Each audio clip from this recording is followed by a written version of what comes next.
You're spending your life earning money to buy things you don't need, to impress people you don't like, so you can keep doing work that's killing you from the inside. And you know it. That's why you're here. So let's stop pretending and ask the question that terrifies most people. What if money was no object? What would you actually do with your life? Alan Watts used to ask students this question during vocational guidance. What would you like to do if money were no object? And almost always they'd stumble. They'd say, well, I'd love to paint, or I want to write, or I'd work with animals. And then Watts would ask, then why aren't you doing it? And the answer was always the same. Because I have to make a living. But here's what nobody tells you. You're going to spend roughly 90,000 hours of your life working. That's more time than you'll spend with your family, more time than you'll spend sleeping, more time than you'll spend doing anything else.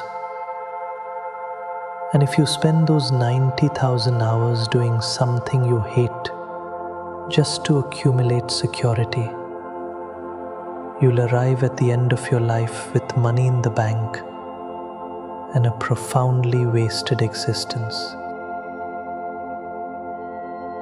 Buddha called this dukkha, not just suffering, but the deep unsatisfactoriness of living against your own nature. You're a round peg forcing yourself into a square hole. And every day you do it, you're creating the conditions for your own misery. Not sometime in the future, right now, this moment. The real issue isn't money. Money is just the excuse. The issue is fear. You've been conditioned to believe that security comes from external accumulation. Get the degree, get the job, get the house, get the retirement fund. And somewhere along the way, you'll get to live. Except you won't. Because by the time you've secured everything, you've forgotten what it feels like to be alive. Ramdas used to say, we're all just walking each other home. But you can't walk anyone home if you're not even pleasant for the journey. You're too busy planning for a future that never arrives, or recovering from a past that already happened.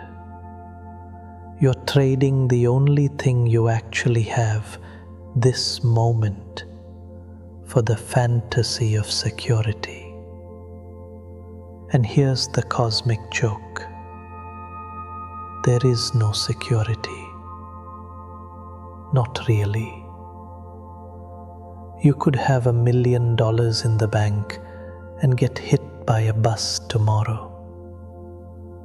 You could play it safe your whole life and still end up alone, broke, and regretful.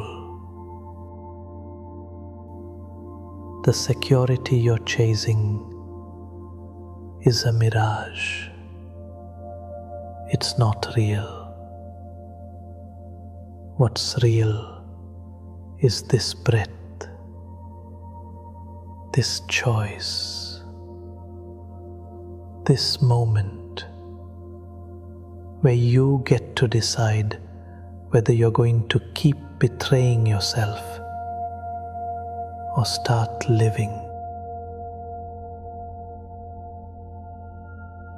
Now, I'm not saying quit your job tomorrow and become a starving artist. That's just fear in a different costume. What I'm saying is, get honest. Brutally honest. What are you actually afraid of? Poverty? Judgment? Failure?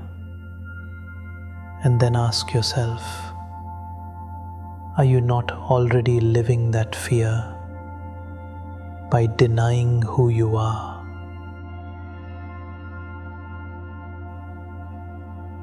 Most people live their entire lives in quiet desperation, according to Thoreau. They never take the risk of being themselves because they're terrified of what might happen. But you know what definitely happens when you don't take the risk? Nothing. You get to the end of your life and realize you never lived it. So what if money was no object? Not as a fantasy, but as a compass. If you knew you couldn't fail, what would you do? And once you've answered that, here's the harder question. What's one small thing you could do today that moves you toward that? Not next year, not when you have enough saved. Today.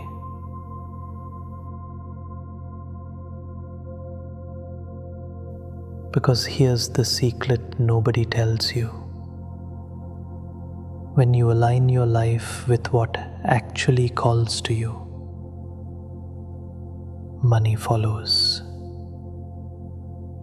Not because the universe is magic, but because you become someone who's alive. And alive people create value. They solve problems. They inspire others. Dead people, people who've abandoned themselves for security, they just consume.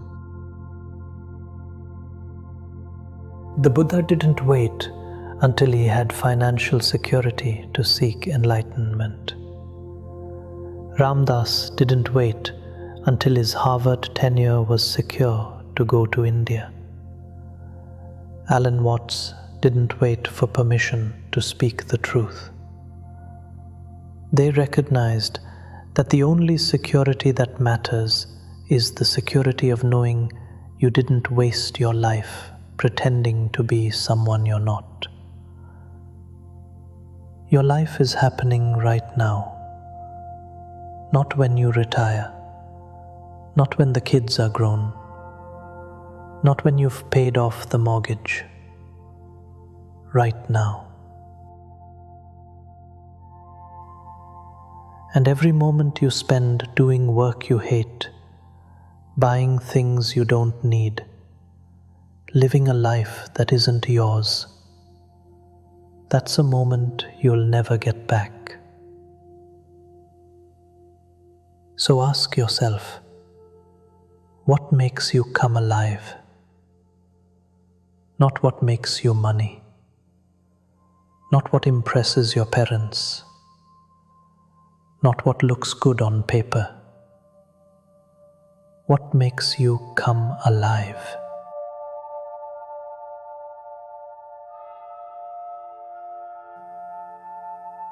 Because the world doesn't need more dead people earning money. It needs people who are awake, present, real. If this resonates, if something in you knows it's time to stop trading your life for security, then subscribe, because we're going deeper. We're not here to make you comfortable. We're here to wake you up. And sometimes, waking up is the most uncomfortable thing you'll ever do. But it's the only thing worth doing.